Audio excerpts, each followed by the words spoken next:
근데 이 말씀, 너희를 향한 나의 생각이 평안이고 재앙이 아니고 너희에게 미래와 희망을 주기 위함이다라고 말씀하십니다. 근데 이 말씀에 대해서 많은 사람들이 오해를 하고 잘못 이 말씀을 이해하실 때가 많다는 겁니다. 그래서 오늘 그 말씀을 같이 좀 나누면서 하나님께서 이 말씀을 통해서 우리가 어떻게 결심하고 결단해야 되는지 같이 살펴보면 좋겠습니다. 사실 오늘 이 말씀의 배경이 되는 예레미야서는요, 그 예레미야 선지자가 어떤 시대에 이 사역을 감당했냐면 남유다라는 나라가 거의 멸망되기 직전에 하나님께서 쓰신 선지자가 바로 예레미야 선지자입니다. 그 목사님 소리가 약간 좀 이렇게 갈라지는 것 같은데 좀 조정 좀 해주시겠어요? 조정이 안 되나요? 자, 그러면 말씀드리겠습니다. 자, 그러면 이 예레미야 선지자가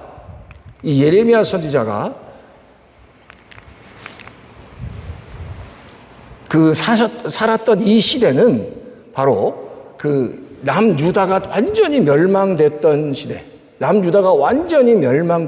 시대에 살았습니다. 그러니까 완전히 남유다가 멸망되고 그리고 예루살렘 성전이 완전히 무너졌던 그런 시대, 곧 이제 무너질 시대에 바로 예레미야 선지자가 활동을 했습니다. 자, 그런데 보세요. 그렇게 하나님께서 예레미야 선지자를 그 시대에 부르셨 이후에 예언을 하셨는데 그 말씀이 뭐냐면 곧 바로 이 남유다가 이스라엘이 멸망할 거다라고 계속 얘기하는 겁니다. 어떤 선지자가 나타났는데 이제 지금까지 수백 년 동안 지속됐던 이 남유다가 곧 멸망할 거다라고 이야기를 합니다. 그리고 하나님께서 지으신 성전도 다 무너질 거라고 얘기합니다. 아니, 지금까지 수백 년 동안 하나님께서 정말 그 거룩한 성전을 친히 그 다윗과 솔로몬을 통해서 지으셨는데, 그리고 그 성전은 누구도 손 하나 까딱하지 못하도록 했는데, 예레미야 선지자가 이 성전이 다 무너진다라고 얘기합니다. 그리고 남유다가 다 무너질 거라고, 멸망할 거라고 얘기합니다. 근데 더 충격적인 이야기를 하나 합니다. 그 당시 이 남유다, 이스라엘이 가장 싫어했던, 가장 두려워했던 민족이 있었는데 그 민족이 바벨론이라는 민족입니다. 근데 이 바벨론이라는 민족에게 너희가 다 포로로 잡혀갈 거다. 그리고 너희가 그 바벨론이라는 나라에 다 포로로 잡혀가는 것이 하나님의 뜻이라고 얘기합니다. 지금 그 이야기를 듣는 예레미야 선지자의 그 예언을, 그 말씀을 듣는 이스라엘 백성들과 이스라엘의 그 시드기야 왕과 신하들은 그 말씀을 들을 때마다 몸서리가 쳐졌겠습니까? 안 쳐졌겠습니까? 몸서리가 쳐졌습니다. 우리가 그토록 싫어하는 바벨론 나라에 우리가 포로로 잡혀가야 되고, 예루살렘 성전이 다 무너지고, 그리고 남유다가 다 멸망하고, 그 이야기를 예레미야 선지자가 했다는 겁니다.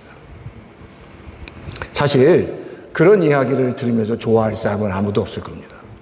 근데 하나님이 집요하게 예레미야 선지자에게 바로 그 예언의 말씀을 하라고 계속 하나님께서 채찍질을 하신 겁니다. 그러니까 예레미야 선지자는 그 말씀을 안 전할 수가 없었습니다. 근데 그 말씀을 전할 때마다 그 말씀을 듣는 왕과 신하들과 그 백성들은 예레미야를 너무너무 미워했습니다. 근데 미움을 받으면서도 그 말씀을 전해야 될 그 예레미야 선지자, 그래서 예레미야 선지자를 눈물의 선지자라고 하는 겁니다. 근데 그 말씀을 전해야죠. 근데 왜 그런지 아세요? 왜 하나님이 예레미야를 통해서 이스라엘이 다 멸망하고 성전도 다 무너지고 그 너희가 가장 싫어하는 바벨론으로 포로로 잡혀갈 거라고 말씀하신 이유는 그때 이스라엘 남유다의 백성들과 왕들이 너무너무 부패했기 때문입니다. 그래서 하나님은 하나님의 계획 가운데 그 모든 남유다가 다시 다 망하고 성전도 다 파괴되고 그 너희가 다 바벨론으로 잡혀가는 것이 나의 계획이라고 말씀하는 겁니다. 그 이야기를 계속해서 이스라엘 백성들에게 했다라는 겁니다. 자, 그런데 바로 그래서 이 예레미야의 명확한 예언은 겁니다. 남유다는 이제 끝났다. 성전도 다 무너질 것이다. 너희는 바벨론의 포로가 될 것이다 라고 분명하게 계속해서 메시지를 전했다라는 겁니다. 자, 그런데 보세요. 이 메시지를 전하면서 이스라엘 백성들이 그 말씀을 들으면서 굉장히 깊은 그 아픔과 또 고민과 예레미야를 향한 어떤 뭐라고 해야 되나 어떤 증오가 들끓을 수밖에 없었다라는 겁니다. 자, 그런데 그럼에도 불구하고 계속해서 말씀하시는 겁니다. 예레미야서 29장 17절에 만군의 여호와께서 이와 같이 말씀하시되 보라 내가 칼과 기근과 전염병을 그들에게 보내어 그들에게 상하여 먹을 수 없는 몹쓸 무화과 같게 하겠고 라고 합니다. 그들에게 보낸다. 바로 그들이라는 이 대명사가 바로 예루살렘에 남아있는 지도자들 얘기합니다. 예루살렘에 남아있는 백성들을 얘기합니다. 그들이 먹을 수 없는, 상하여 먹을 수 없는 몹쓸 무화과 나무 열매같이 다 되게 하겠다고 계속해서 말씀하고 있었다라는 겁니다. 근데 아세요? 그때 거짓 선지자들이 있었습니다. 거짓 선지자들은 뭐라고 얘기하냐면 아니다. 이미 이스라엘은 2번에 걸쳐서 바벨론으로 포로로 잡혀갔습니다. 근데 이 거짓 선지자들은 아니야. 포로로 잡혀간 거짓 선지자들도 이제 다시 돌아올 거고 이 남유다는 절대 망하지 않고 다시 일어날 거고 하나님이 남유다를 통해서 하나님의 영광을 드러낼 거라고 계속해서 이야기를 했습니다. 그러면 그 이야기를 들었던 이스라엘 백성들은 누구 이야기를 더 듣고 싶었을까요? 예레미야의 이야기를 듣고 싶었을까요? 아니면 거짓 선지자의 이야기를 듣고 싶었을까요? 당연히 거짓 선지자들의 이야기를 더 사람들이 경청하기 시작했습니다. 그러니까 예레미야가 메시지를 전할 때마다 사람들은 예레미야를 때리고 그리고 옥에 가두고 그리고 고문하고 예레미야를 모든 방법을 통해서 괴롭혔습니다. 근데 하나님은 그의 마음에 계속해서 하나님의 말씀을 하나님의 예언을 전하도록 했다라는 겁니다. 만약에 우리가 그런 상황이었다면 과연 나는 누구의 말에 더 경청하게 될까라고 우리 자신을 한번 생각해 볼 필요가 있습니다. 근데 우리가 우리 자신을 돌아보면서 다시 한번 생각해야 될 것은 내가 신앙생활을 하든지 내가 어떤 상황에 있든지 나에게 듣기 좋은 이야기보다 과연 그 안에 하나님께서 주시는 말씀과 그 메시지가 무엇인지를 다시 한번 살펴보면서 정말 그 하나님의 뜻과 의도, 하나님의 마음을 알아가는 그런 성도가 되었으면 하는 바람을 가지고 오늘 이 말씀을 전하게 된 겁니다. 사실 그렇습니다. 사람이 신앙을 생활하면서 이 땅을 살아가면서 많은 배신도 경험하고 많은 상처도 경험합니다. 그러면서 내가 왜 하나님 이런 배신을 당해야 되고 이런 상처를 경험해야 됩니까? 라고 하나님께 질문할 때가 많이 있습니다. 내가 왜 이렇게 어려움의 공경 가운데 이런 어려움 가운데 있어야 되고 이런 환난 가운데 있어야 됩니까? 라는 여러 가지 질문들을 우리가 할 수 있습니다. 근데 그때라도 또 과연 이런 상황 속에서 하나님께서 나에게 주시는 메시지가 도대체 뭘까라고 다시 한번 생각하고 그 하나님의 뜻과 마음을 정말 기도하면서 헤아릴 수 있다면 그 성도는 그 과정을 통해서 정말 놀라운 하나님의 인도하심과 역사를 경험할 수 있다라는 겁니다.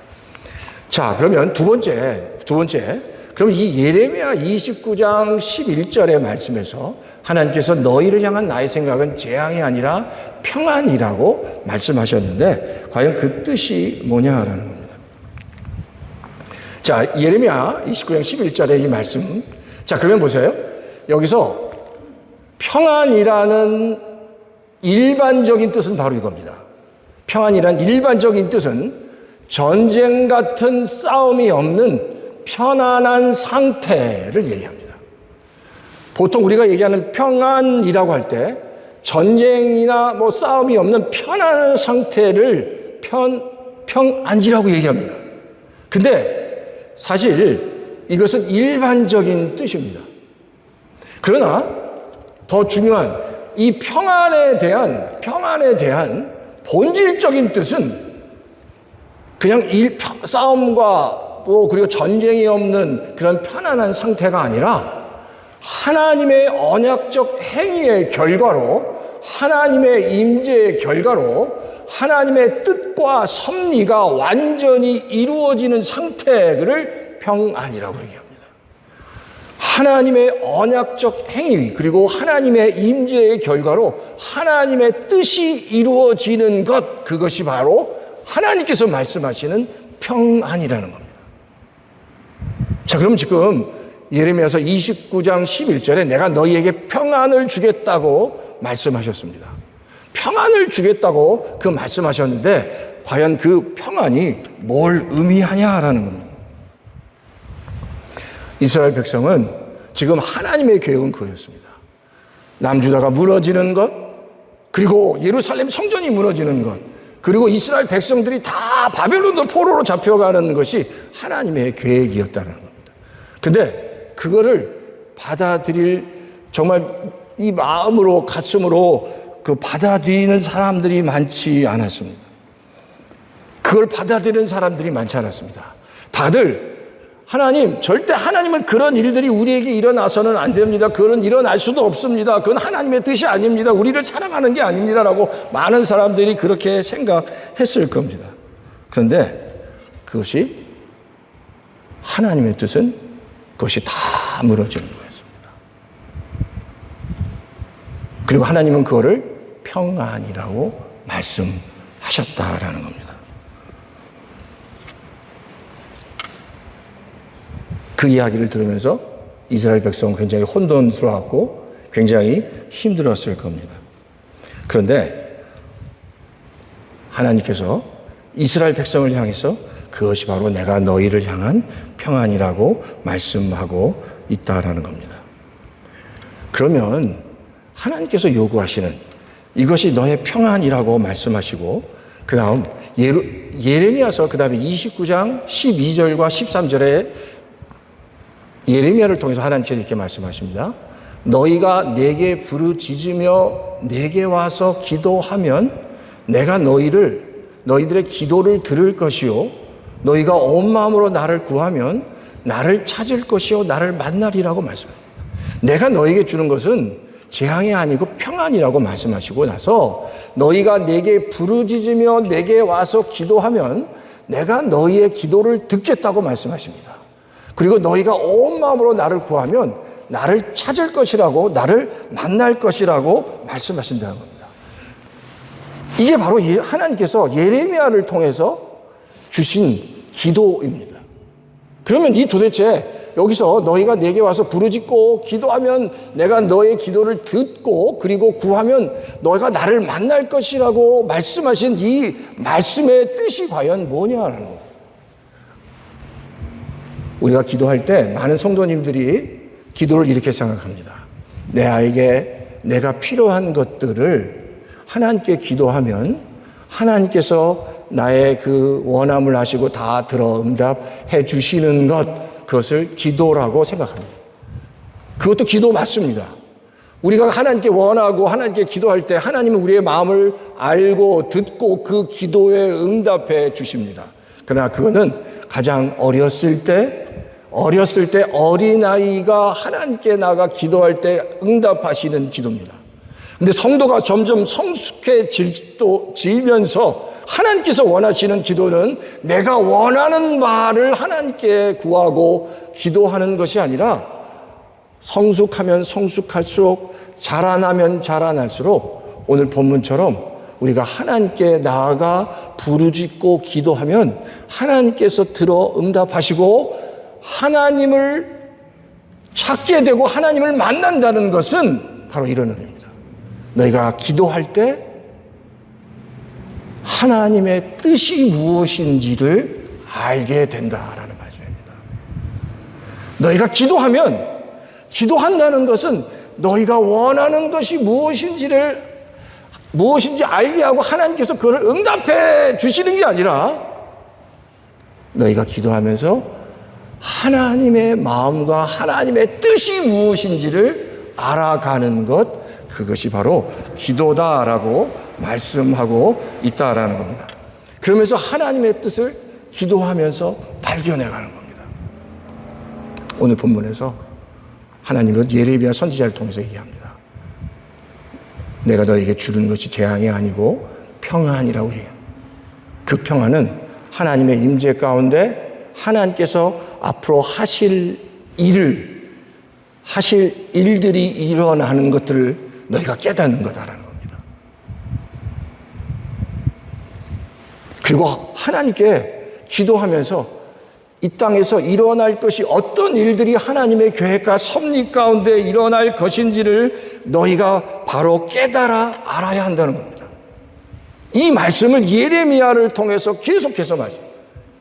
지금 너희들이 포로로 잡혀가는 것이 너무 두렵고 모든 것이 망하는 것이 모두 두렵지만 그것이 하나님의 뜻이다 라고 예레미야 선지자를 통해서 계속해서 말씀하고 있다는 겁니다. 자, 그럼 보세요. 그거에 대한 24장에 그 환상이 나오는데 이 환상을 예레미야의 환상입니다. 한번 보면 좋겠습니다. 예레미야서 24장 2절 한번 다 같이 한번 읽어볼까요? 시작. 한 광주리에는 처음 익은 듯한 극히 좋은 무화과가 있고 한 광주리에는 나빠서 먹을 수 없는 극히 나쁜 무화과가 있더라 라고 말씀합니다. 자, 그런데 보세요. 4절에 보면 여호와의 말씀이 또 내게 임하니라 이르시되 이스라엘의 하나님 여호와께서 이와 같이 말씀하시니라 내가 이곳에서 옮겨 갈대아의 이네 땅에 이르게 한 유다 포로를 이 좋은 무화과 같이 잘 돌볼 것이라고 말씀하십니다.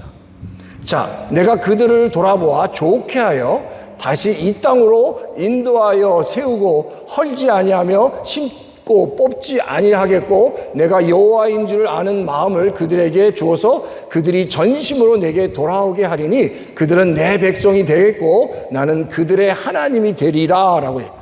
바로 이 환상은 아주 잘 익은, 보세요. 아주 잘 익은 그 무화과 광주리에 관련된 환상입니다.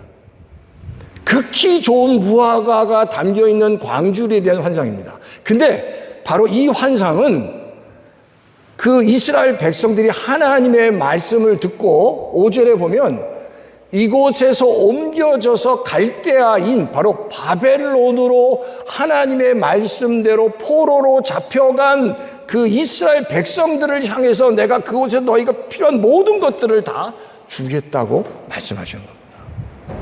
이스라엘 백성은 바벨론으로 포로로 잡혀가는 것이 정말 싫었지만 그 하나님의 말씀을 깨닫고 순종한, 그래서 바벨론으로 포로로 잡혀간 백성들은 그곳에서 하나님의 큰 은혜를 경험하게 됩니다. 자, 그런데 반면에 하나님의 말씀을 어긴 거역한 왕과 고관들입니다. 8절에 보면 여호와께서 이와 같이 말씀하시니라 내가 유대 왕 시드기야와 그 고관들과 예루살렘에 남은 자로서 이 땅에 남아있는 자와 애굽 땅에 사는 자들을 나빠서 먹을 수 없는 이 나쁜 무화과 같이 버리되 세상 모든 나라 가운데 흩어서 그들에게 환난을 당하게 할 것이며.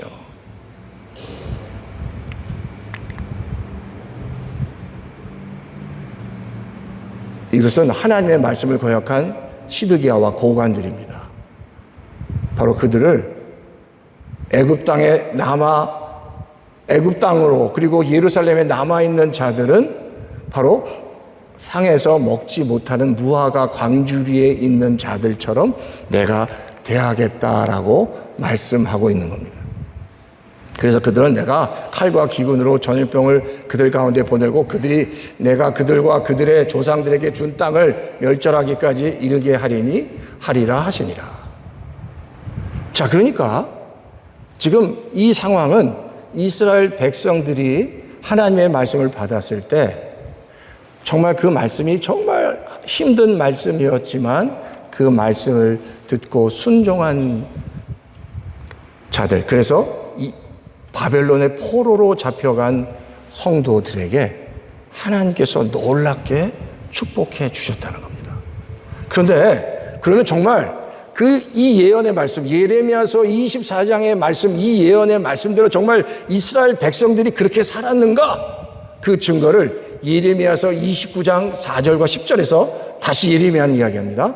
자, 제가 읽어드릴게요. 4절 한번 다 같이 한번 읽어볼까요? 시작. 만군의 여호와 이스라엘의 하나님께서 예루살렘에서 바벨론으로 사로잡혀 가게 한 모든 포로에게 이와 같이 말씀하시니라. 같이 읽으시죠. 계속. 너희는 집을 짓고 거기에 살며 텃밭을 만들고 그 열매를 먹으며 아내를 맞이하여 자녀를 낳으며 너희 아들이 아내를 맞이하며 너희의 딸이 남편을 맞아 그들로 자녀를 낳게 하여 너희가 거기에서 번성하고 줄어들지 아니하게 하라. 하나님의 말씀에 순종해서 바벨론으로 가면 다 망할 것 같다고 생각했는데 말씀에 순종한, 그리고 바벨론으로 포로로 잡혀간 사람들은 그곳에서 우리가 상상할 수 없을 만큼, 상상할 수 없는 정말 하나님의 보호하심 가운데 살 수 있었다는 겁니다. 그러면 생각해 보십시오. 아니, 예루살렘도 아니고 바벨론은 우상 덩어리들이 우상을 섬기는 그런 땅에서 어떻게 하나님의 보호하심이 있을 수 있었는가라는 질문을 우리가 할 수 있습니다. 근데 놀랍게도 이스라엘 백성들이 바벨론으로 가기 전에 하나님은 철저한 계획을 세우셨는데 먼저 바벨론에 누굴 보낸 줄 아세요? 다니엘을 보냅니다. 다니엘을 아시죠? 다니엘을 보내서 다니엘이 그 느부갓네살 왕의 총리가 되게 하고, 다니엘이 한 가장 중요한 일은 앞으로 오게 될 이스라엘의 포로들을 그 총리의 힘으로 지켜냈다는 겁니다. 70년 동안 지켜냈습니다. 그리고 그들이 나중에 70년 후에 다시 예루살렘으로 돌아갈 때까지 다니엘이 왕이 바뀔 때마다, 나라가 바뀔 때마다 총리가 되어서 이스라엘 백성을 지키도록 하셨다라는 겁니다. 그게 다니엘서의 이야기입니다.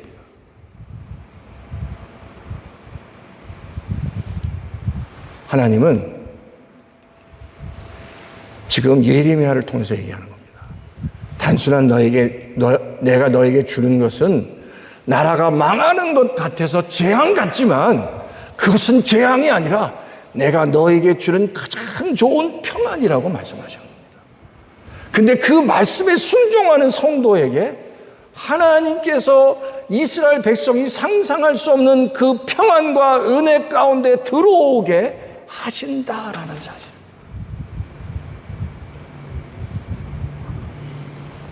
성도 한 분 한 분들에게 하나님은 한 분 한 분마다 하나님이 계획하시고 준비하신 놀라운 마스터 플랜이 있습니다. 근데 하나님이 나에게 허락하신 놀라운 마스터 플랜 가운데, 그래서 하나님께서 나에게 주실 그 놀라운 축복의 마스터 플랜 안에서 그 축복을 얻는 가장 중요한 방법은 내가 눈에 보이는 환경과 상황에 따라서 내가 하고 싶은 대로 반응하는 것이 아니라 그 상황 속에서 하나님께서 나에게 지금 말씀하시는 것이 무엇인지 다시 생각하는 겁니다. 그래서 예레미야서 오늘 지금 29장 11절의 말씀처럼 여호와의 말씀이라 너희를 향한 나의 생각을 내가 아나니 평안이요 재앙이 아니라 너희에게 미래와 희망을 주는 거라고 말씀합니다. 너에게 주는 것은, 너희가 눈에 보는 것은 재앙 같지만 그것은 재앙이 아니라 너희가 그 약속 안으로 들어올 때 그것이 평안이 된다라고 말씀하고 있다는 겁니다. 우리가 이 땅을 사랑하면서 제가 오늘 같이 나누고 싶은 말씀은 그겁니다. 우리 성도님 한 분 한 분에게 하나님께서 놀라운 계획이 있습니다. 그 계획을 하나님께 우리에게 말씀하십니다. 근데 그 일들을 감당할 때 때때로 어려움도 있을 거고 때때로 힘든 일도 있을 텐데 눈에 보이는 그리고 내가 그냥 경험하면서 힘든 것 같은 일 속에서도 그대로 불평하며 나가는 것보다 하나님께서 나에게 예비하신 그 참된 평안을 얻기 위해서 내가 지금 어떻게 반응해야 되는지 이스라엘 백성에게 말씀하신 것처럼 당장은 굉장히 힘들 것 같고 망하는 것 같아도 하나님의 말씀을 따라 바벨론에 잡혀간 바벨론의 포로로 된 모든 성도들은 그곳에서 하나님의 보호 가운데 살았고 그래서 아세요? 회당이란 시나고그라는 회당은 그 기원이 바로 바벨론에서 시작된 겁니다. 하나님을 알지 못하는 그 이방 땅에서 하나님께 집중하며 모여서 예배하고 기도하기 위해서 세운 시나고그가 회당이 바로 바벨론에서부터 세워졌다는 겁니다. 반면에 예루살렘에 남았던 이스라엘 백성, 애굽으로 도망갔던 이스라엘 백성들은 처참하게 죽었습니다. 비참하게 죽었습니다. 하나님의 평안 안으로 들어갈 건가? 하나님의 은혜 안으로 들어갈 건가? 하나님의 그 섭리와 은혜 안에 들어가 하나님이 원하시는 것이 무엇인지 다시 한번 생각하고 하나님, 내가 하나님의 뜻 가운데 들어가기 원합니다. 하나님의 참된 말씀 안에 들어가기 원합니다. 그래서 그 평안 가운데 하나님께 나가기 원합니다 라고 고백하시는 우리 성도님 다 되시기를 주 이름으로 축원합니다. 자, 말씀을 정리하겠습니다. 첫 번째, 신앙은 대가를 지불할 때 귀한 열매를 얻을 수 있습니다. 둘째, 신앙은 내가 원하는 것만 하고 내가 듣기 좋은 것만 하는 것이 아니라 하나님이 주시는 음성을 듣고 순종할 때 생명의 길이 열리게 됩니다. 셋째, 당장은 조금 힘든 것 같지만 그 길이 생명의 길이고 평안의 길인 것을 우리가 깨달아 알아야 합니다. 이런 놀라운 은혜가 우리 성도님 가운데 있기를 주의 이름으로 축원합니다.